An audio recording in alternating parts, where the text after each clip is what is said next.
Octavo paso. Hicimos una lista de todas aquellas personas a quienes habíamos ofendido y estuvimos dispuestos a reparar el daño que les causamos. El octavo y el noveno paso tienen que ver con las relaciones personales. Primero, echamos una mirada a nuestro pasado e intentamos descubrir en dónde hicimos algún mal. Segundo, hacemos un enérgico esfuerzo para reparar el daño que hemos causado. Y tercero, habiendo limpiado así los escombros del pasado, nos ponemos a considerar cómo trabar, con nuestro recién adquirido conocimiento de nosotros mismos, las mejores relaciones posibles con todos los seres humanos que conozcamos. Menuda tarea. Tal vez la podemos hacer con creciente destreza, sin jamás acabarla. Aprender a vivir con un máximo de paz, cooperación y compañerismo con todo hombre y mujer, sean quienes sean, es una aventura conmovedora y fascinante. Cada miembro de Alcohólicos Anónimos se ha dado cuenta de que no puede hacer casi ningún progreso en esta aventura hasta que no se vuelva atrás para repasar minuciosa y despiadadamente los desechos humanos que ha dejado en su trayectoria. Hasta cierto grado, ya lo ha hecho al hacer su inventario moral, pero ahora ha llegado el momento de redoblar sus esfuerzos para ver a cuántas personas ha lastimado y de qué manera. El volver a abrir estas heridas emocionales, algunas viejas, otras tal vez olvidadas, y otras más todavía supurando dolorosamente, podrá parecernos al principio una intervención quirúrgica innecesaria e inútil. Pero si se comienza con buena voluntad, las grandes ventajas de hacerlo se manifestarán con tal rapidez que el dolor se irá atenuando conforme se vaya desvaneciendo un obstáculo tras otro.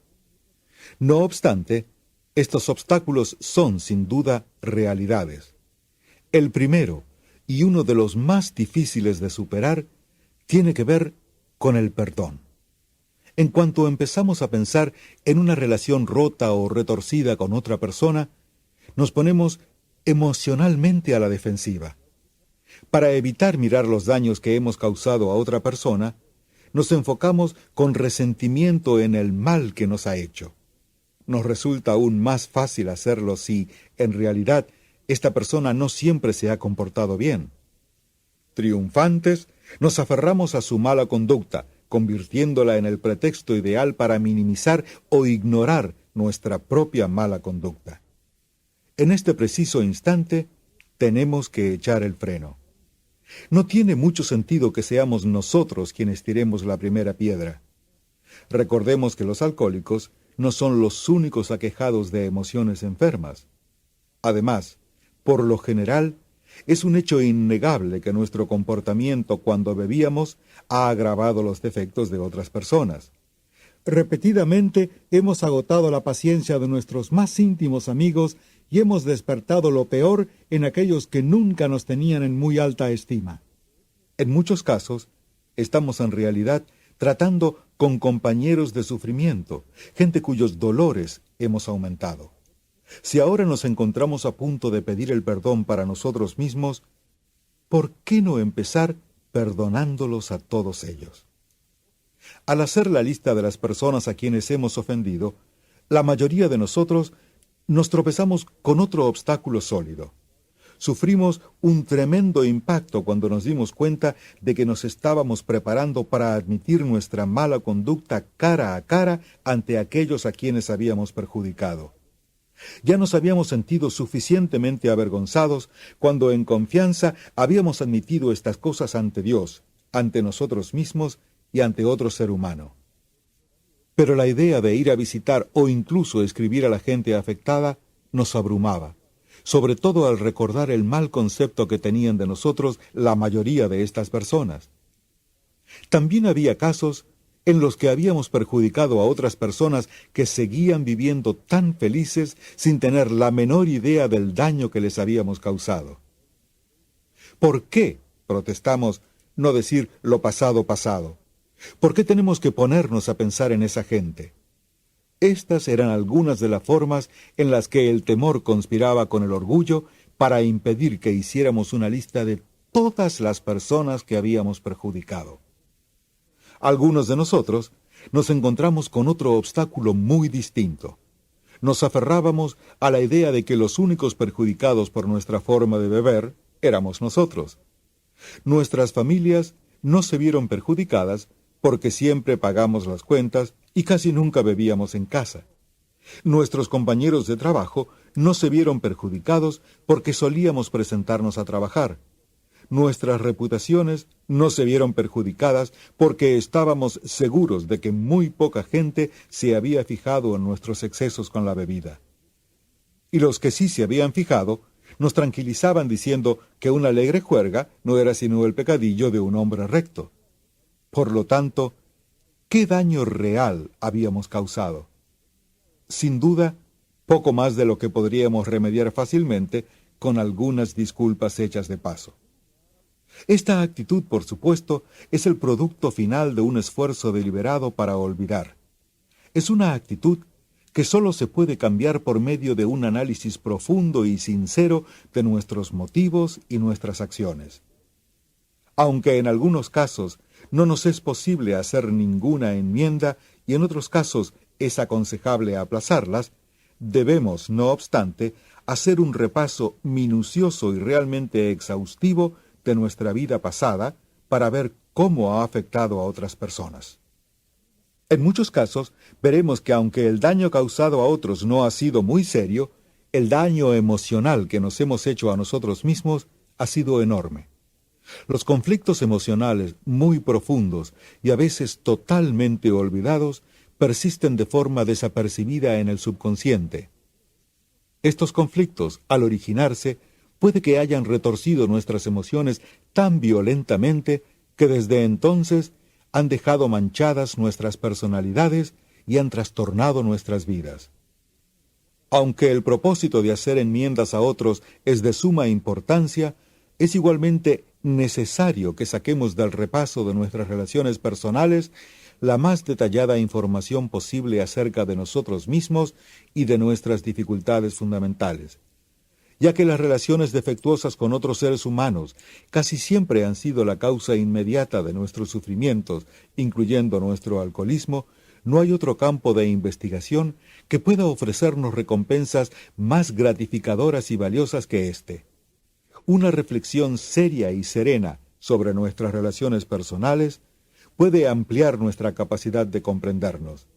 Podemos ver mucho más allá de nuestros fallos superficiales para descubrir aquellos defectos que eran fundamentales, defectos que, a veces, han sentado la pauta de nuestras vidas. Hemos visto que la minuciosidad tiene sus recompensas, grandes recompensas. La siguiente pregunta que nos podemos hacer es ¿qué queremos decir cuando hablamos de haber causado daño a otras personas? ¿Qué tipos de daños puede causar una persona a otra? Para definir la palabra daño de una manera práctica, podemos decir que es el resultado de un choque de los instintos que le causa a alguien un perjuicio físico, mental, emocional o espiritual. Si asiduamente tenemos mal genio, despertamos la ira en otros. Si mentimos o engañamos, no solo privamos a otros de sus bienes materiales, sino también de su seguridad emocional y de su tranquilidad de espíritu. En realidad, les estamos invitando a que se conviertan en seres desdeñosos y vengativos. Si nos comportamos de forma egoísta en nuestra conducta sexual, es posible que provoquemos los celos, la angustia y un fuerte deseo de devolver con la misma moneda. Estas afrentas tan descaradas no constituyen ni mucho menos una lista completa de los daños que podemos causar. Consideremos algunas de las más sutiles que a veces pueden ser tan dañinas. Supongamos que somos tacaños, irresponsables, insensibles o fríos con nuestras familias. Supongamos que somos irritables, criticones, impacientes y sin ningún sentido de humor. Supongamos que colmamos de atenciones a un miembro de la familia y descuidamos a los demás. ¿Qué sucede cuando intentamos dominar a toda la familia, ya sea con mano de hierro o inundándoles con un sinfín de indicaciones minuciosas acerca de cómo deben vivir sus vidas de hora en hora? ¿Qué sucede cuando nos sumimos en la depresión, resumando autocompasión por cada poro e imponemos nuestras aflicciones en todos los que nos rodean? Tal lista de daños causados a otra gente, daños que hacen que la convivencia con nosotros como alcohólicos activos sea difícil y a menudo inaguantable, puede alargarse casi indefinidamente. Cuando llevamos estos rasgos de personalidad al taller, a la oficina o a cualquier otra actividad social, pueden causar daños casi tan grandes como los que hemos causado en casa. Una vez que hemos examinado cuidadosamente toda esta esfera de las relaciones humanas y hemos determinado exactamente cuáles eran los rasgos de nuestra personalidad que perjudicaban o molestaban a otra gente, podemos empezar a registrar nuestra memoria en busca de las personas a quienes hemos ofendido. No nos debe resultar muy difícil identificar a los más allegados y más profundamente perjudicados. Entonces, a medida que repasamos nuestras vidas año tras año, hasta donde nuestra memoria nos permita llegar, inevitablemente saldrá una lista larga de personas que de alguna u otra manera hayan sido afectadas. Debemos, por supuesto, considerar y sopesar cada caso cuidadosamente. Nuestro objetivo debe limitarse a admitir las cosas que nosotros hemos hecho y al mismo tiempo perdonar los agravios reales o imaginarios que se nos han hecho. Debemos evitar las críticas extremadas, tanto de nosotros como de los demás. No debemos exagerar nuestros defectos ni los suyos.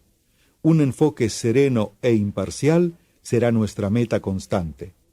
Si al ir a apuntar un nombre en la lista, nuestro lápiz empieza a titubear, podemos cobrar fuerzas y ánimos recordando lo que ha significado para otros la experiencia de Alcohólicos Anónimos en este paso. Es el principio del fin de nuestro aislamiento de Dios y de nuestros semejantes.